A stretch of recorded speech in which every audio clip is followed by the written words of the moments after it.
Okay. Sorry. Again, I'm losing my voice. It's sort of like circumstances of, I guess, the weather. But the reason I'm awake at the moment that I'm awake is because there's like crazy, crazy, crazy wind going on in like the area where I live.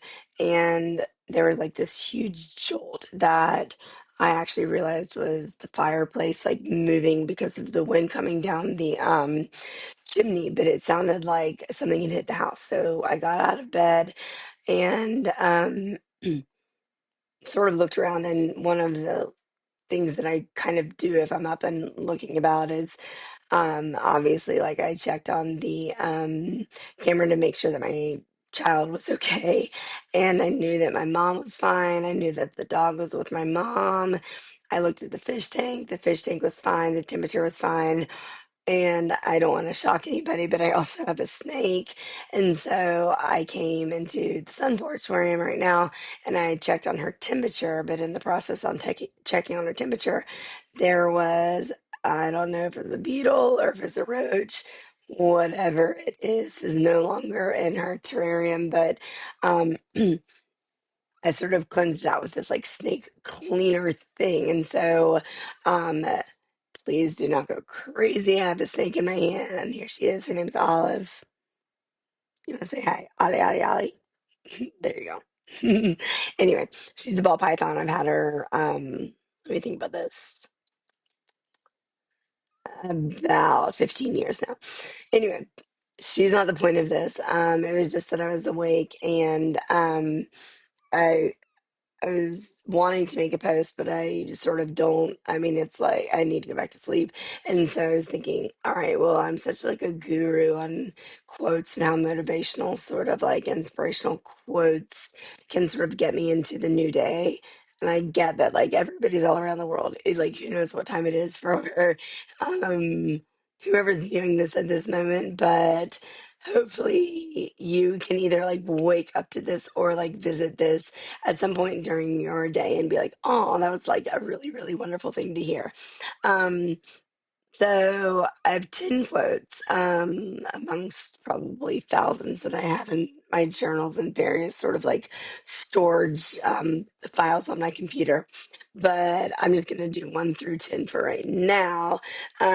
The first one is by Thomas Odom Jr.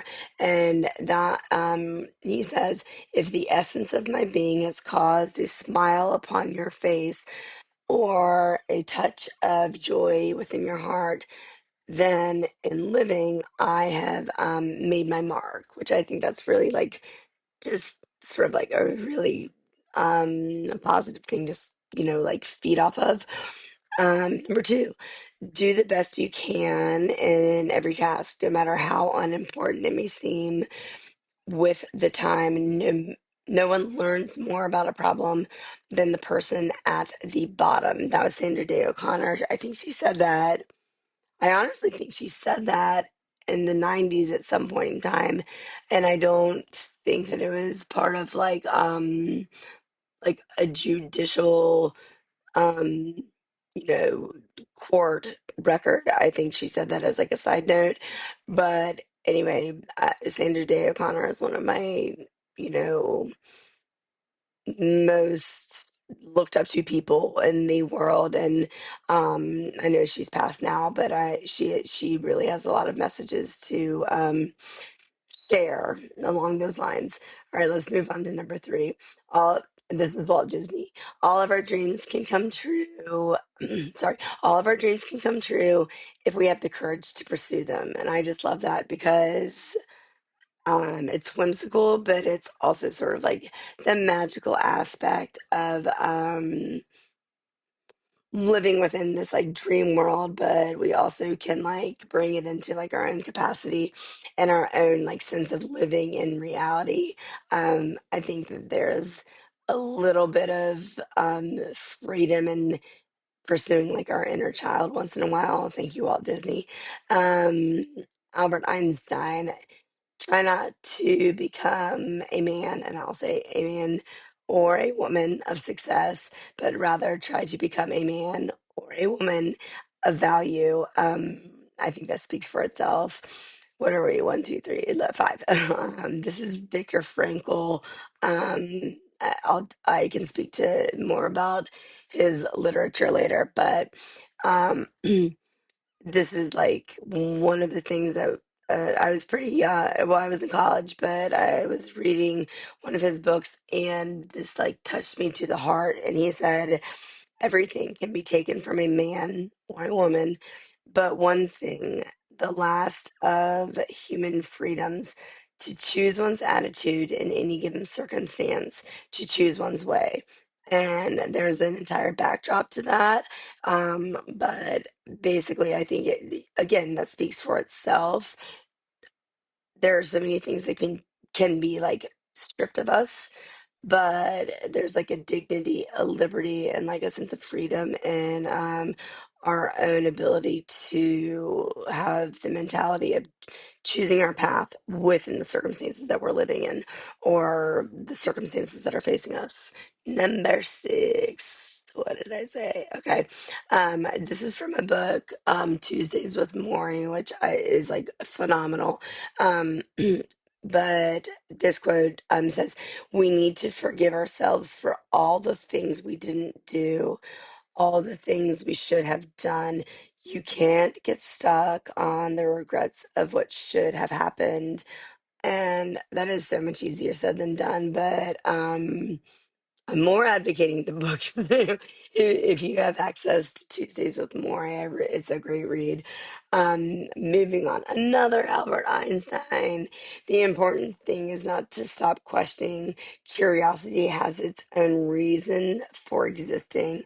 And I love that because sometimes I look at my son and I'm like, oh my gosh, he's so curious and he's so I don't know, like entertained by like these like sort of minute, like simple things. And I think as adults, we can still sort of pursue that instead of like blockading ourselves and like, okay, like my brain can't grow anymore. No, our brains can grow. Um, Eleanor Roosevelt, the future belongs to those who believe in the beauty of their dreams. And again, it sounds cliche, but it's true. I mean, if we don't have the ability to dream or have dreams or have sort of like goals, in the future, then we're sort of like literally stuck in the present. And so, yeah, it's like the belonging of the future is devoted to those people who even like despite your circumstances who are able to take their goals, their dreams, and whether they seem realistic or not, at least like make an attempt to pursue a forward sort of thinking knowledge instead of getting like stuck in the moment. Getting stuck in the moment is like the worst. Um, let me move on. Well, I don't even know where I was. Seven. Let's move, or no, eight. Let's move on to. All right. And this is Thomas Edison, and I love this.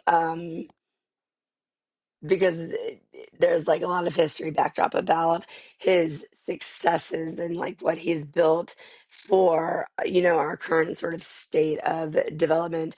But that's neither here nor there. He says, I have not failed. I've just found 10,000 ways that don't work.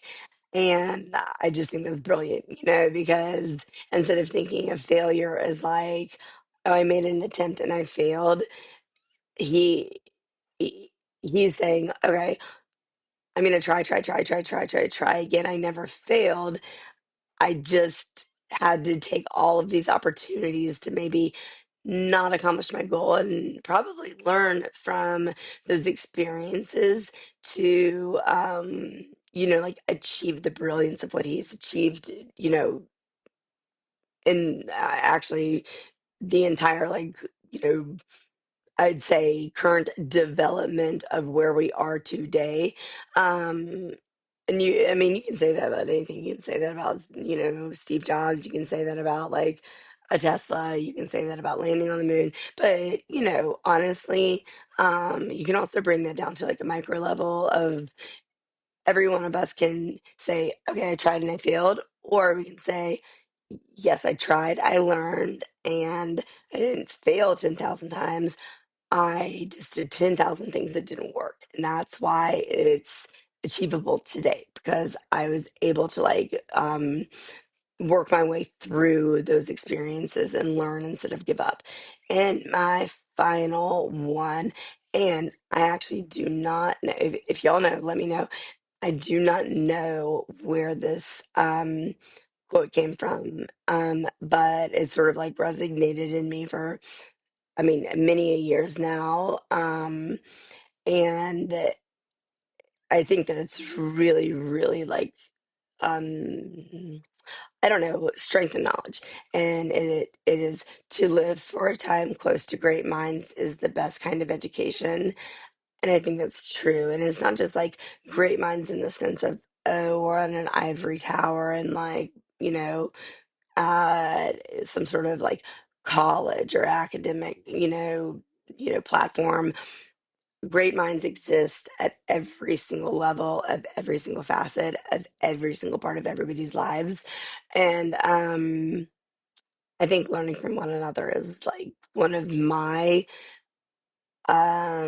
greatest pursuits, and is sort of like takes the ability to recognize that you can learn from almost any experience and grow from that.